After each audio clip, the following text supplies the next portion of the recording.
Good Wednesday morning to you all. Hopefully you guys are doing great. We've got another Watchmen update. I'm coming to you this afternoon. I'm sorry, it's afternoon now. I had to preempt things because the major news update break that you need to be aware of over in India and Pakistan, they're going at each other and they're about to go at each other much bigger. You're going to be hearing more about that in the mainstream media in the next week or so. All right.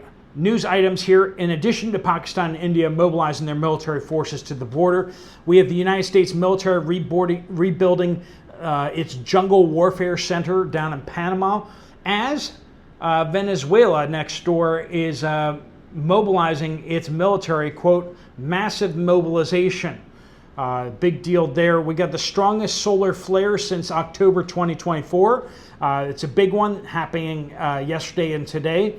And continuing flight cancellations even without a government shutdown, what you need to be aware of with that. Plus, a major new U.S. military base in the Middle East is going to be established and built. It's not going to be a small one either. We got that and a whole lot of other stuff let's talk about. Welcome to the Poplar Report. I'm Steve Poplar. I'm an accountant by trade, and these are your updates that you guys are sending in from all over. If you have something to share, make sure you use the word update somewhere in your comment. That gets it to the right place. If you want to check out, if you want to get some more information about what you can do with your retirement account, Genesis Gold is a sponsor of this channel and has been for a while. They sponsor these updates. They believe in us getting information out and keeping everyone up to date on what's going on. And stockpiling. If you want to get more prepared for the financial collapse that's coming, moving your retirement funds over into precious metals is probably a good way to go. If you want to find out more about that, there'll be a link at the end of the video. All right, Venezuela has announced a massive mobilization of military forces as America's largest warship is just sailing into the region. The USS Ford, U.S. aircraft carrier, has passed the Strait of Gibraltar late last week and should be arriving in station in the Caribbean any hour now. It's coming. Venezuela is very concerned about this. They are, in the best case scenario, they're looking at U.S. military airstrikes, maybe special operations forces going in and conducting raids, but on cartel locations as well as pharmaceutical manufacturing centers, right? On the bad case, they're going to be looking at the United States moving in, capturing airports, capturing ports, capturing critical infrastructure inside the country, and then toppling the Maduro regime in Venezuela. I think the Venezuelan people, by and large, are really done with the whole socialism experiment because they're poor, starving, and it's not going well. Venezuela used to be one of the richest countries in the Western Hemisphere. They were up there with the United States, Canada, and a couple of the other good countries. Venezuela was a really nice, rich, prosperous country. Then they got sold a bill of goods about how they're going to make things more equal and equitable, and they've gone downhill. Now they don't have enough to eat. It's really insane when you think about how they're sitting on the largest oil reserves of any country in the world. Yeah. In a statement Tuesday, Padrino Lopez framed the deployment of the Venezuelan forces as part of Maduro's wider Independence Plan 200. Not sure what Independence Plan 100 encapsulated, but anyway, a civic military strategy aimed at mobilizing conventional military forces alongside militias and police forces to defend the country. Venezuela's conventional military, the Bolivarian National Armed Forces, it's not Bolivia, it's the Bolivarian National Armed Forces, has some 123,000 members. Also supposedly has volunteer militias of over 8 million reservists. That's their claim. Is it true? Probably not, but definitely going to be a bit of a challenge for the U.S. military. Or maybe it won't be much of a challenge. Anyway, this is happening at the same time as the U.S. Army and Marines have just set up their first rotation of infantry to jungle combat school. This is the first time since 1999 that the United States has reopened the jungle training school down in Panama. Of course, we've just re-signed some things with Panama, the Panamanian government, that allows the United States to go in and do training in the jungle and to reestablish some military bases protecting the Panama Canal. All right, and of course, the Trump administration is saying that this jungle warfare school reactivation has nothing to do with Venezuela. Sure it doesn't. Now, U.S. Special Forces have continued to get trained in jungle warfare, but conventional forces have not been getting trained in jungle warfare.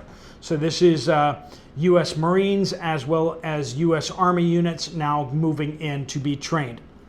They are on the ground now getting trained, apparently.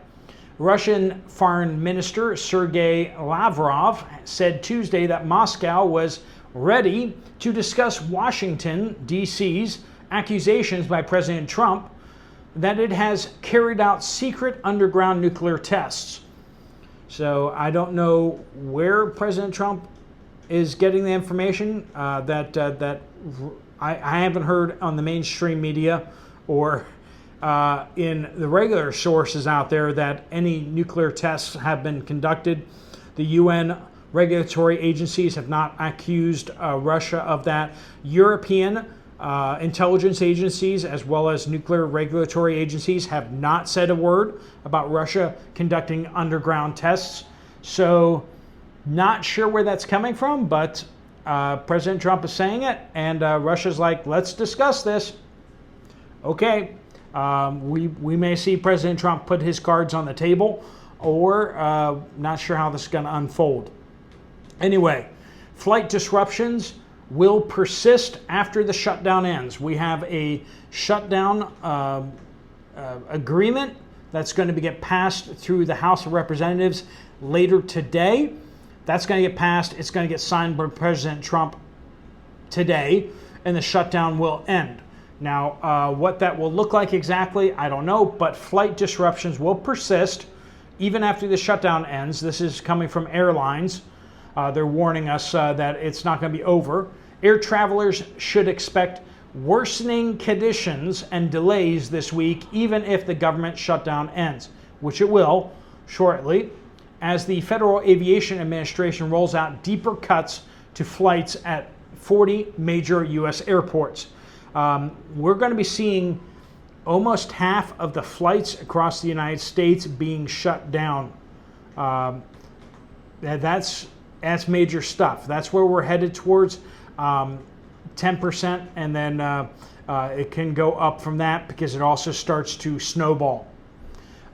Immigrants with health conditions will now be denied visas under the Trump administration's guidance, which basically the idea is long-term residents or long-term visas that have health conditions aren't supposed to be coming into the United States to then require medical care and potentially falling back on Medicaid and other programs designed to help people, as well as the fact that U.S.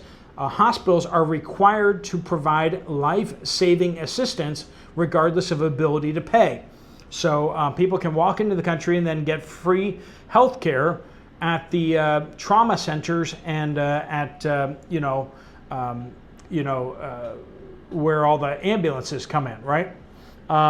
So emergency care is provided free of charge in the United States. So because of that, the Trump administration reported a plan to deny visas to individuals with medical conditions such as diabetes, cancer, heart disease, and may affect certain nationalities more than others, particularly anyone applying for permanent residency. Those students on short-term visas are not supposed to be impacted by this guidance. And the United States has announced plans to build a major military base near Gaza to support its ceasefire protection force. That's going to apparently go into Gaza and is going to be observing what's going on in Gaza and holding the Israeli government accountable for implementing the ceasefire. All right, Washington, D.C. has been holding apparently intensive talks with Israel to finalize the location and the structure of the base, which is expected to host several thousand U.S. soldiers. The base is estimated to cost around $500 million and will serve as the main command center for an international task force tasked with maintaining stability in Gaza. So the U.S. will build it, the U.S. will staff it, and we will support the multinational force that will then go into Gaza. It's a big deal, and it's the Middle East, obviously, if you look on the map, right? Israel is in the Middle East. Sun has unleashed the strongest solar flare of 2025. In fact, it's as bad as it was back in October 2024, which was a major incident, and we haven't seen anything that bad since.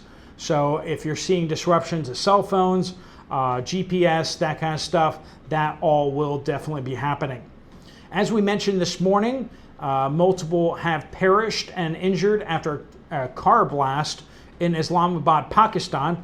Monday, there was a blast in the Indian capital of New Delhi. So Pakistan and India both have joint attacks on them. And that is a serious problem because both sides are mobilizing their militaries and heading towards the border. No talk of de-escalation at this point. Last time they went ham on each other in May, India got thumped pretty bad. And they kind of cried uncle, and that's why they wanted peace. They want to go for round two. And Pakistan is probably also ready to go for round two with India. Romania complaining about an accidental Russian drone incursion into their territory. Apparently fragments of a Russian drone did land inside Romania technically, but they did not believe that to be intentional, and they're not holding Russia accountable for that, but they are complaining about it and demanding that it not happen again. Ty says, Savannah, Georgia. I get paid once a month, so I organize my Walmart delivery through the end of the month. There is no Walmart whole or 2% milk available around here. A gallon was going for $2.80, but now the only milk you can get is about $9.80. I guess we need to add milk to the beef and egg apocalypse. Milk apocalypse. That apparently is underway. Litterain says, I also have that meat I have been buying lately is full of water. This also seeing haddock fillets,